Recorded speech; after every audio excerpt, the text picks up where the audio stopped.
So imagine two people. They're facing the exact same struggles, the same crippling fears, living in the same chaotic world. One of them makes it through and says, "God saved me." The other one also makes it and says, "I saved myself." But what if the strength they both tapped into actually came from the very same place? All right, so let me introduce you to Amit and Bikram. They're on two totally different paths, but their starting point, it's identical. They're both staring into that abyss of uncertainty and fear that can honestly just break a person. The real story here isn't if they'll struggle, that's a given. It's about how they choose to face it. And we're not talking about some abstract fear here. This is stuff we can all relate to, right? The crushing weight of bills piling up, the gut punch of another job rejection email, that cold dread of a health scare, and of course, those long, endless nights where every single worry just feels 10 times bigger. The bottom line is, they were both completely lost. So how do they handle this? Let's take a look at Amit first. He goes down a path of surrender, trying to find comfort in a higher power. So when Amit hits his absolute lowest point, he just closes his eyes and he lets go. He prays, and in that moment, he feels like he's not alone anymore. He senses this presence, something bigger than him watching over him. You can just imagine his breathing slowing down, the tension in his face starting to relax. And as this happens, something pretty amazing starts to shift inside him. The fear, it begins to fade. Now, it's not like his problems magically vanished, but that feeling of being totally paralyzed by them, that's what disappears. This sense of being protected is what gives him the spark of courage he needs to get up and actually do something, to send one more job application, to keep pushing, to just move forward. Okay, so that's Amit.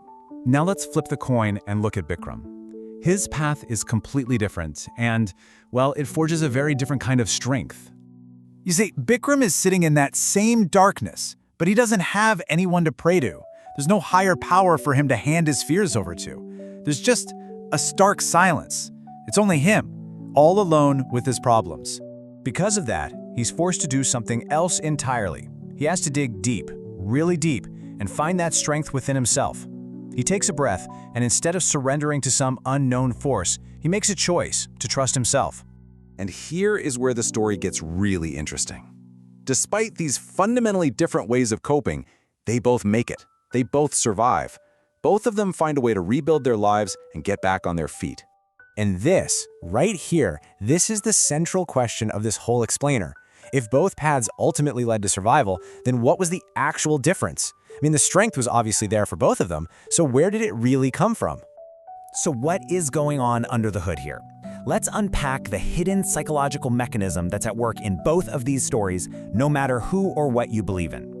It really boils down to this four-step process. First, a belief gets formed. It could be in a divine protector, like Amit, or it could be in your own resilience, like Bikram. Second, and this is key, that belief reduces fear.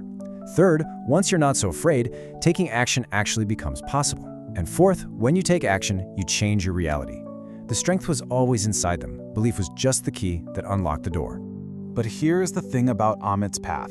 It often relies on something we can call transactional belief.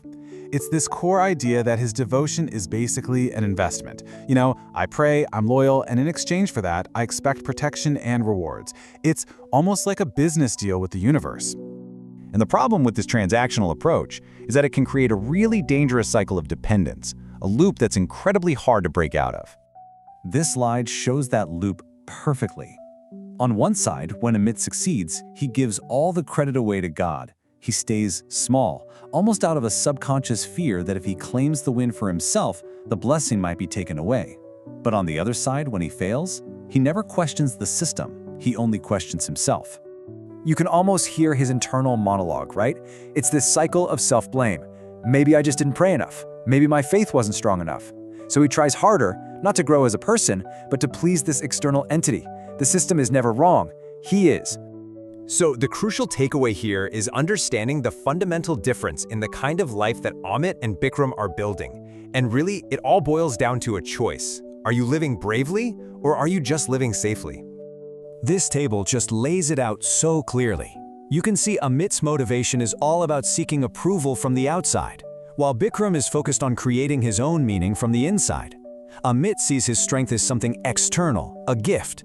Bikram understands that it's internal, a part of him. And that means Amit's ultimate goal is to be protected, while Bikram's goal is to learn how to stand alone. And this leads us to a really powerful and maybe even a little uncomfortable conclusion. That feeling of being protected, the comfort that belief can absolutely give you, that feeling is real.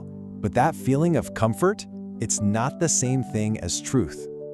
And to build on that, we get to the core takeaway, the hope for a protector, the hope for a reward, the hope that life will be safe and predictable. That hope is not proof that any of it is actually real. So in the end, it all comes down to this. The choice isn't really about believing in God or believing in yourself. The real question we all have to ask ourselves is this: are we building a life that is genuinely brave? A life where we own our successes and our failures? Or are we just building a life that feels safe? If this explainer gave you some food for thought, make sure you subscribe for more ideas just like this one. Thanks so much for watching.